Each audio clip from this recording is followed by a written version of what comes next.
and welcome to season 2 of the Hard to Beat podcast. I'm Caribbean immigrant entrepreneur Felicia Prasad. And today we're focusing on an issue that is of special importance to us at Invest Caribbean as we focus on projects and capital raising in the Caribbean region. One of the major issues that we face is that many project developers and entrepreneurs are just not sure of how they should be raising capital and the things that they need in place before they begin the journey of raising capital. So today we're going to be talking to one of our collaborators at Invest Caribbean, who is also CEO of Pitch Builder, and he's none other than Jay Dickinson. Stay tuned for this amazing interview.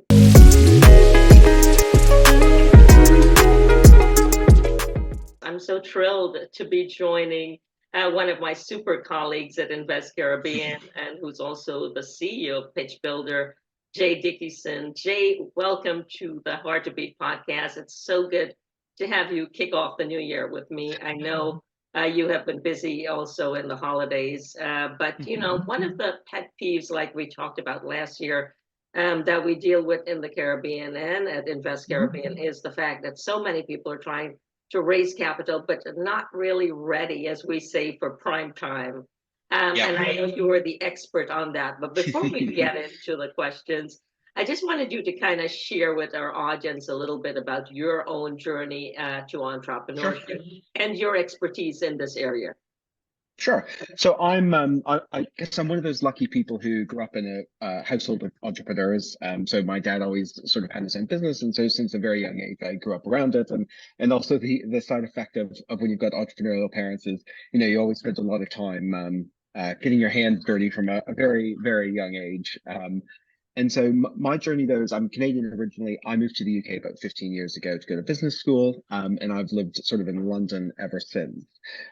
My career started in strategy consulting, so it was doing projects for a mix of clients, but you know, retail, tech, venture capital, those areas. I left that and joined a startup. In that startup, we went and we raised a little bit of money. We were sort of in the beauty luxury goods space with a direct-to-consumer brand. And then about 7 or 8 years ago, myself and a business partner, we thought, you know, the things we love doing is we love working with entrepreneurs. We love getting really involved in sort of new, exciting ideas and helping people bring that to life. And so we started a company leveraging the experience that we'd had with fundraising and helping entrepreneurs think about how they get ready to raise funds, write a business plan, build a pitch deck, and sort of how they go out and approach the world and sort of think about things related to fundraising. That is just an amazing journey. You know, I did not know that you were actually Canadian. I always thought you were I thought no, you were just born in the UK. No, my accent confuses everybody because especially when you're on a sales call in the UK and everyone's like, oh, where in America are you from? You go, no, actually Canadian. Well, that is amazing. You know, Jay, you've got so much experience doing this on obviously both sides of the aisle as an entrepreneur and now is offering this to business owners. So tell us, especially entrepreneurs listening, they could be in the Caribbean or anywhere in the world, and project developers too who are looking to raise millions of dollars. What are the pieces that they should start getting and putting together before they even think about trying to raise capital? Well, you know, somebody explained it to me years ago, and I always think one of the best ways to think about it is to almost take yourself and put yourself in the shoes of if someone came to you tomorrow. You don't even have to know anything, but if somebody came to you tomorrow and said, "Hey, I've got this great business. Are you interested in investing? What are the things that you would like to see?"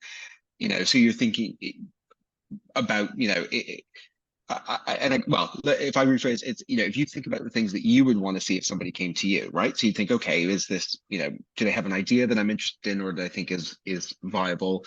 Have they done anything on this, or is this just, you know, a pipe dream that they sort of invented last night and it's on the back of a napkin? Is there, you know, any sort of traction, anything they've done?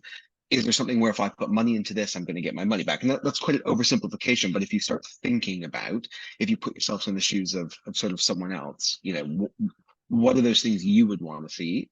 And then think about that a bit from your side. Okay, well, for that person, what are those things that they're going to want to see? And so it's you can raise money at any stage, but it's thinking through a little bit, I guess, things around your team. Do you have something with traction? is there a way for people to get their money back is the most important thing. And you know, what does that look like when if you're putting money into something, how are you going to get it back? When are you going to back? What does it look like? Do they have a coherent plan? And so almost the best way to think about it is if you sit down in front of someone and they say, okay, I'm at 100% risk, and your job is to start chipping away at that. And how do you get them to a level where actually, okay, you know what, I'm down to 60% risk. That's something I'm comfortable with, or 50%, or, you know, the number doesn't really matter, but what you're trying to do is give someone confidence in what you're doing. And the more ammunition you can assemble that builds that confidence, the better. So maybe it's just you, maybe you've got a great team, but if it's just you, then what are the other things you can offset that against? You know, whether I've already got a client, or we've already built this product, or whatever it is. It's sort of thinking about risk, and how do you convince the person on the other side of the table that actually there's something really credible here. Absolutely. I mean, that is amazing. You know, we obviously last year we worked together with the folks at Carib Exports, and we worked on a number of these projects. And I think one of the issues that we're seeing across the region is that a lot of people are starting up. They're just starting out, but Yes. they're already not thinking through the phases of capital raise. So they're jumping from, okay, we're a startup, but we want millions. How do we Yes. kind of educate people to like just really phasing themselves into this game? And if you're just a startup, how do you counter the issue of Yeah. what investors are going to say, even though you may need 3 million or 5 million, Yes. you know, to really get going? Well, the great benefit is, and what's I think particularly exciting these days is it doesn't matter where you're based in the world. Almost everyone has, if you've got if you've got something great, there is access to capital to fund it. One of the components of that, I guess, is there is quite because there are so many avenues for raising funding, there's quite a structure around sort of the fundraising process. And so, you know, if you are a new entrepreneur, you're an experienced entrepreneur, you'll have heard people talk about pre-seed funding, seed funding, Series A.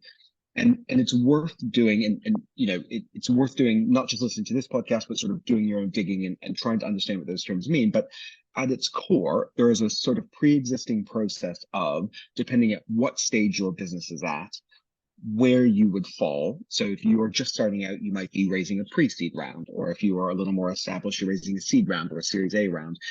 And there tends to be firms or individuals or venture capital funds that their mission is to invest in companies at a certain stage. And so if you are very early stage, then you might be talking to angel investors, or you might be talking to venture capital funds that invest in sort of pre-seed or seed stage companies.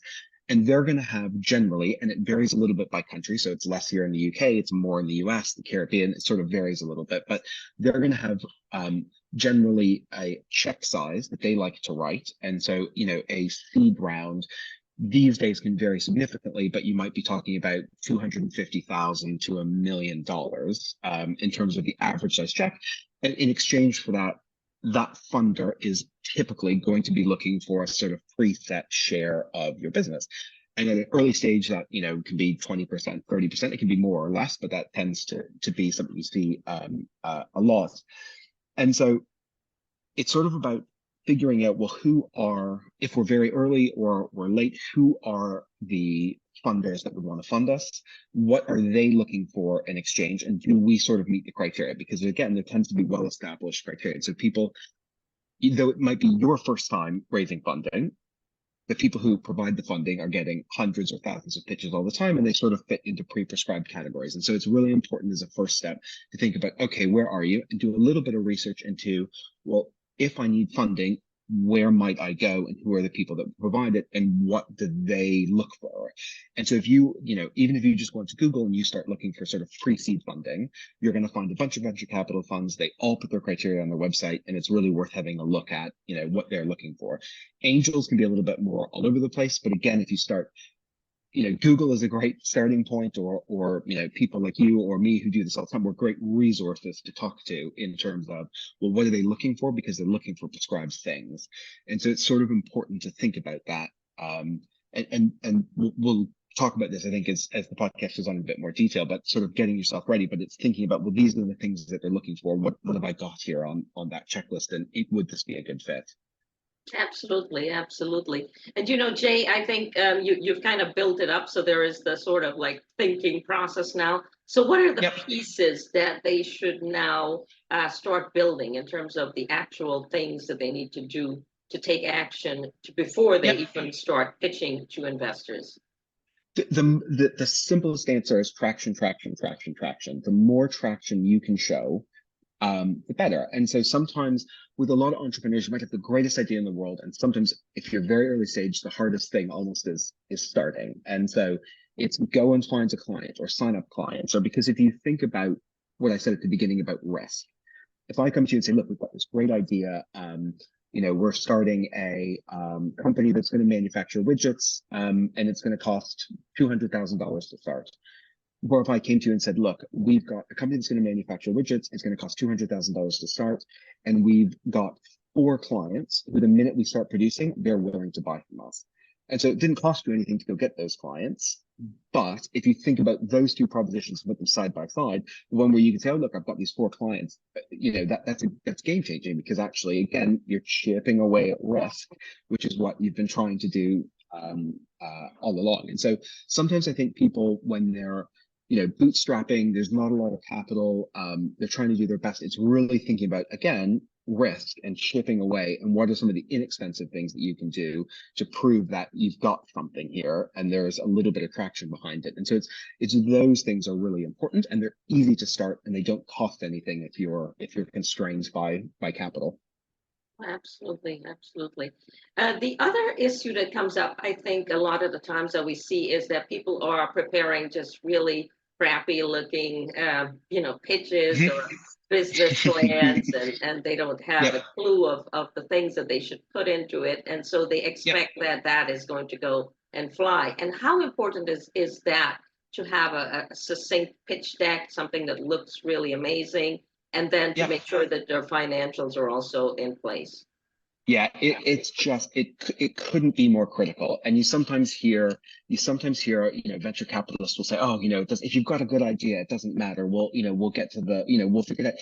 And the reality of that is they won't, or you're the one in a billion. And you've got to think about your pitch deck or your business plan or your financials. Fundamentally, they are a sales tool, right? They are the calling card that you are going out into the world and presenting yourself to funders. And so the best way to think about it is like any other sales process. If you were going out to sell your product, whatever, so you're selling yourself and your business, and you're asking people for money, and they need to be comfortable. And again, chipping away at my sort of risk analogy, but you know, looking good is half the battle, and that's just reality. But you also need you need pitch material that sells your business in the best way possible, but also speaks to what that investor expects to see. So if you remember, I said most investors are going to have sort of criteria that they're looking for. What your deck should be speaking to that. And so I think the statistic is, if you are just cold pitching an investor and you email out a pitch deck, or you're at a presentation event or whatever it is, the average investor spends something like 90 seconds looking at your deck because their email is chock full of them. And so you got to think, okay, you got to get a couple key messages out, and it's got to look exciting and credible. And, looking good is sort of half the battle, because it again communicates traction. It's a serious idea. It's a serious business. And so it doesn't need to cost a lot to look good, but it is so critical that the whole, that's all they know of your business. And if it's just an ugly 90s looking PowerPoint deck that's 30 slides long in Times New Roman, it just doesn't look as credible as, something that's just a little bit more polished, follows a format, has a consistent narrative throughout, and sort of answers those initial questions they have, and acts as that really effective calling card. And should they, Jay, also have sort of an accountant who can really focus in on those financials, because that is also critical for the inclusion in the pitch deck? Yes. And the thing is, most entrepreneurs are terrified by the numbers, and it's just we see it all the time. Even in businesses that are turning over millions of pounds, the thing that always terrifies everybody is the numbers. And people who have watched Shark Tank or Dragon's Den in the UK, and they've seen people get torn apart on the numbers, and everyone's terrified, and it's this really terrifying, scary thing. And the reality is, it really doesn't need to be, and it really shouldn't. And the best thing you can do is just have someone, a qualified accountant, whoever else, who understands how to build just really simple numbers that you as the entrepreneur then explain, can defend, are comfortable with. And it's one of these things that it sounds really intimidating and everybody gets terrified, but with a bit of help and then a bit of, make sure that that accountant explains to you what it all means, how does it work together, what are these assumptions based on? And then again, it's one of these things that it's not a huge investment. Everyone's terrified to do it, but it's essential that you do it, because otherwise, it's easy to get picked apart on numbers that don't make sense, or, well, you've said it's this price and it doesn't add up with the projections. It's silly stuff to get tripped up on when you're pitching. And it's one of those things where it's got to be right, but it doesn't need to be intimidating. And a good accountant or a good financial modeler will be able to explain it to you to make sure that you're comfortable defending it. You can explain it, and it doesn't need to be a complex, terrifying thing that it is for most entrepreneurs. It definitely is. And Jay, another question that always comes up is, if we've invested in getting a pitch deck and we've invested in getting these financials, do we also then need to invest further in getting the full business plan? So is that something that they need to do like right off the bat? I mean, the simple answer is no. The way the world of fundraising has been working in recent years is, particularly, I would say, since sort of the end of 2022, when sort of the craziness of sort of COVID all-time highs ended, is you're seeing a lot more scrutiny of business ideas. And so you will get, 100% of investors are going to ask for a pitch deck. 70% are going to ask for a business plan, and they're going to ask for that business plan later in the process. So, it's not going to come up usually until due diligence, but there's two reasons that you would have a fuller, flushed out business plan. And reason number one is, as I say, you might get asked for it in due diligence. Reason number two is, a lot of entrepreneurs, you've been running flat out, you're busy, you're doing everything, you're trying to grow this business, and it's unlikely that you have sat down and gone through the process of thinking out, what do the next 2, 3, 4, 5 years look like? How does everything fit together in terms of product, staff, finances, where are we going to operate from, all of those kind of questions. And the reality is things are going to change, but it's very helpful, is often the feedback we get, to have thought through those things, and the output of thinking them through is a sort of written business plan, but it's a helpful exercise to go through when you're meeting with investors and they're asking you questions. And because, the pitch deck is sort of a simple, sort of salesy document, but the business plan is the more in-depth process of having thought through a lot of that other more detail that you're probably going to get asked about. And so it's a worthwhile process. But I would always say to people, if you are, if money is absolutely tight and you've got to prioritize one thing over the other, it's pitch deck and financial help, and then business plan second. And then the other thing is, if someone asks you for a physical business plan, you've already used the pitch deck, you've already gone through the process. If you're like, oh, I've got to scrape together a little bit more to be able to get this business plan done, you can be a little more confident that it's worth it, because you're going to be farther into the funding process. But if you can do it at the outset, that's even better, and it's worth doing, and you've got that thinking, and it can inform the pitch deck. But it's, the pitch deck and the finances are the really essential, definitely need thing at the outset. So now, Jay, they've got the pitch deck, they've worked through the financials, they basically understand their numbers. So now they've gotten an investor and the investor is like, okay, so we want you to do a pitch. What should they be preparing for? How should they present themselves in terms of making sure that they stand out from, like you said, thousands of people pitching these folks every day? Yep. Practice. We see it all the time. And the number of people who go, you know what? I know my business cold. I know the investors. I know this. We'll just go in and talk about the business.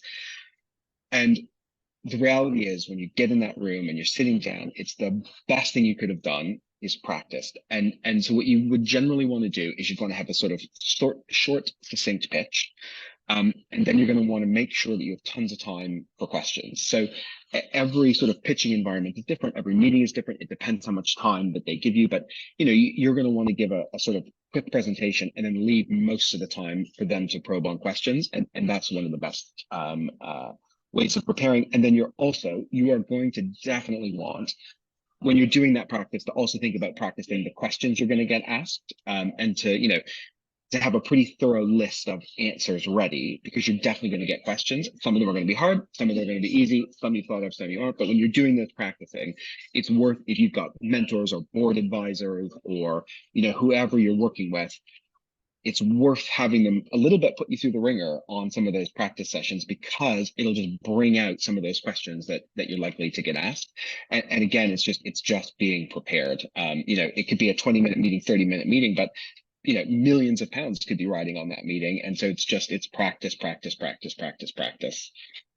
So Jay, two things that I'm hearing you say, it's basically work with someone. So you need sort of a mentor, you need to at least hire somebody to kind of help you go through this process. And then the second part of it is how do you actually stand out from the crowd? Because you really have to be able to tell your story. Do you think that it's always better if the person kind of tells a personal story and kind of captivates that investor with that sort of pitch? Yeah, and you'll find most investors, particularly at an early stage, are investing in people. And so it sometimes is hard, and sometimes founders really struggle with, well, they're not interested in me, or I hate talking about myself, or, that's something I hear a lot. And you go, well, the reality of what you're doing is, you are such a big, important part of this. And so they're kind of looking for a few things. They're looking for, is this a person who I trust to give my money to? Is this a person who has some experience that is relevant to what they're trying to do here? And, I am confident they understand the market, they understand what this business is trying to do. And then they're also just looking for someone, do I fundamentally like this person? Are they an interesting person? Could I work with them? These are all sort of, I sometimes say maybe it's an unfair comparison because it's a totally, it's a different thing, but it's no different than when you're looking for a business partner or you're hiring, staff. They're almost looking for the same things. They are writing you a check, and the story of you is really important, particularly early stage. And in fact, I saw yesterday, there was a venture capitalist I was talking to, and they were saying, when you send me a pitch deck, the first slide I go to is the team slide. And that's the first most important thing, particularly for early stage. Because again, when if you are an established business, you're turning over 100 million a year, great. You've got some financials that speak for themselves, and you've probably got a big team, and you're probably less dependent on one person. But as a startup in an early stage, and you've got one person really driving things, being able to tell a story about you and why now and why this business is really important. And then in terms of actually working with a company or with mentors or somebody, how important is it that entrepreneurs not just think they can do it all themselves, but actually take the time to invest some capital into that aspect of it, whether they're hiring a company like yours or mine, or whether they're actually looking to get a mentor on board? Yeah, it's the benefit of someone having been through this before, right? It's the same reason if you're, if heaven forbid someone was suing you, you hire a lawyer because they understand how the system works and they understand how to present your case. Or if, you need to file your taxes with the IRS, well, you want someone who understands the tax code and understands how that works. And it's exactly the same principle with having someone like you or us working with you through the process. It's just, we've been through this hundreds of times. We understand how it works. We understand what people are looking for. It's having that expertise to avoid making sort of obvious mistakes at the beginning, and then just making sure, you sort of get seconds to make an impression. Are you using that most effectively when you're out there pitching people? And that is really the sort of one of the key value adds that having someone like you or I on board, I think adds. Definitely. But why do you think that so many people resist that? They somehow, I mean, I see so many people, they're trying to raise 100 million, they're trying to raise 1045 million, and they don't have the proper pieces, but they just would not pay you or anybody to do it. I mean, that's one of the thing that frustrates me most of the time. It's we see it a lot too, or actually what we tend to see a lot is people who will come to us and they say, look, we've been out trying to fundraise, and we have a conversation with someone, they're super interested. And then we go and present, or we send them our deck, and then the whole thing just fizzles and we can't figure out what's going wrong. And again, it's just, for me, it's just, again, evidence after evidence that, you are competing with thousands of other great entrepreneurs, other great businesses, and only a really small percentage are actually going to get that capital. I think maybe that's the key thing for people to think about. It's just because you are out raising money doesn't mean you're going to get the money. And particularly the last 18 months, it's an unbelievably competitive field out there to raise money, regardless of what stage you're at. And it just, it's everything you do reflects on you and your business and what you're trying to do. And so having that help, though it feels maybe painful for entrepreneurs who are bootstrapped at the beginning, it's one of those expenses that you've got to, spend a bit of money to be able to raise the money is kind of the reality. And obviously we're a little bit biased in this, but it's fundamentally the reason we started this business is because we just see it again and again and again and again. It's you've got something great and the market's not getting it, and all it takes is just a bit of effort in, well, we need to fix the financials, we need to fix the narrative we're telling, we need to just make this look a bit better, and that has a transformative effect, and it's quite satisfying. It's for us, we work on these projects and you see that transformation happen, you think, well, great, we've made a real tangible difference here for, proportionally to what you're raising, not a lot of extra cost. Absolutely. So now they've followed our advice, they've got the pitch deck, they've got the training, and now they're going in and they're pitching. In terms of the questions, Jay, what are some of the questions that investors are asking that people should be prepared for? Yeah, it really varies. It really varies, I would say, by company and what you're trying to do. But some of the obvious things are, they're going to want to understand things like your product roadmap. And so if you're a tech business or you're not a tech business, it doesn't really matter. But it's how is products going to evolve over time. You're going to get lots of questions about team and advisors and board and structure.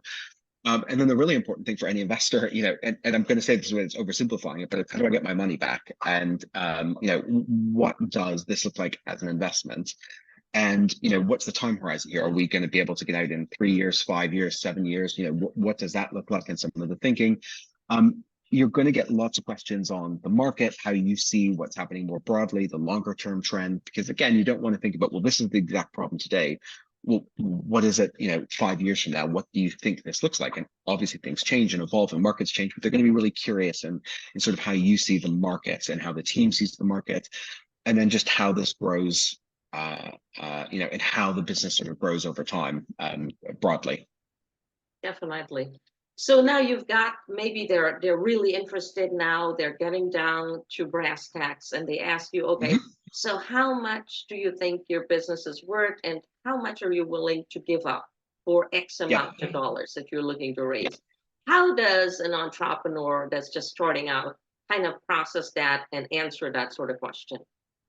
So that's a question you need answered long before you end up in the meeting room. That is a process you as the entrepreneur will have needed to have figured out long before you got anywhere near that question being asked.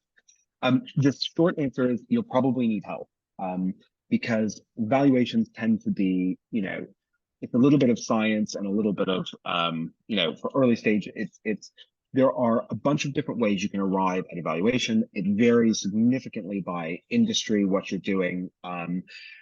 The other side of it is most investors, particularly early stage, they are going to be looking for companies within a certain range valuation wise, because they're going to be looking for a certain percentage and they're going to be looking to write a check, a certain check size for a certain percentage, which would then imply that your business needs to be worth, whatever that valuation is. And so that is an area for most people, you can look at comparable companies, you can do there are various sort of mathematical ways you can arrive at it, but it is again one area where I would get help from someone who's qualified to give valuation advice, because it is fundamentally the thing that you are going to be negotiating over is valuation, because that reflects sort of the price and value of your business. And so again, it's one of those areas where you as the entrepreneur should have a sense, but a professional is very important here because they're going to be able to guide you through an actual defensible, because the first thing that investor is going to do is start beating you up on valuation and trying to get it down. And so you need something sort of strong and defensible, and a professional is worth the investment, definitely when it comes to valuation, because it just makes such a difference in if the business is sold 5 years down the road, that valuation negotiation today looks pretty important in the rearview mirror. Oh, definitely. So, Jay, if we spend a lot of time talking about the startup, but what about those companies that they're existing, they're making money, they're now looking for that next step? Do they also need to follow the same process in terms of expansion capital?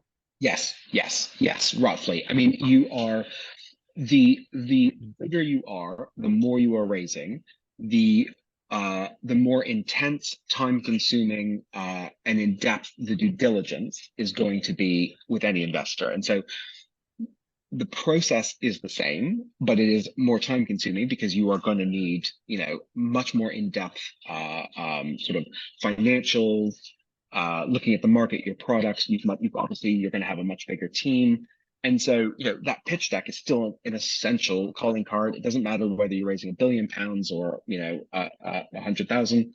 You still need that. It's the process of putting that together is a little bit more in depth, because obviously there's a lot more sort of content and numbers and products and whatever else to go through. But yeah, the rules are still the same. And again, you've got to think of it, as I was saying earlier, about looking at, well, who do we think is going to be providing this funding? And that's a really important first step. And it's a different group of investors at that level, because now you're talking about almost universally sort of private equity level investors. And so again, it's still doing a little bit of that initial research on, okay, who are they? What are they looking for? What's the check size that they write? What sort of valuation are they looking for? What's their time horizon? It's doing a little bit of that stuff at the outset, helps you think through, but the process is largely the same, just much more in depth and sort of more challenging on the due diligence side. So, Jay, let's talk about 2024. What are some of the Yep. sectors that you see currently that investors are more interested in this year, given the state of the economy globally? Yep. Yeah, it's a really interesting question, and it's almost a really hard one to answer. I mean, there is the universal truth that if you are tech or anything tech, it is easier to raise capital, or there is a bigger pool of capital available than anything else. And that just is the reality of sort of tech. This year, interestingly, we've seen a lot this year on sort of the agri-tech front. We've seen a lot of really interesting businesses doing things on sustainability or, accomplishing climate change goals or renewable energy. Anything on that sort of falls into that sustainability window there is just growing pools of money available for funding. There is a global transformation underway in terms of energy production to renewables. We're seeing a lot of great businesses that sort of fit that mold.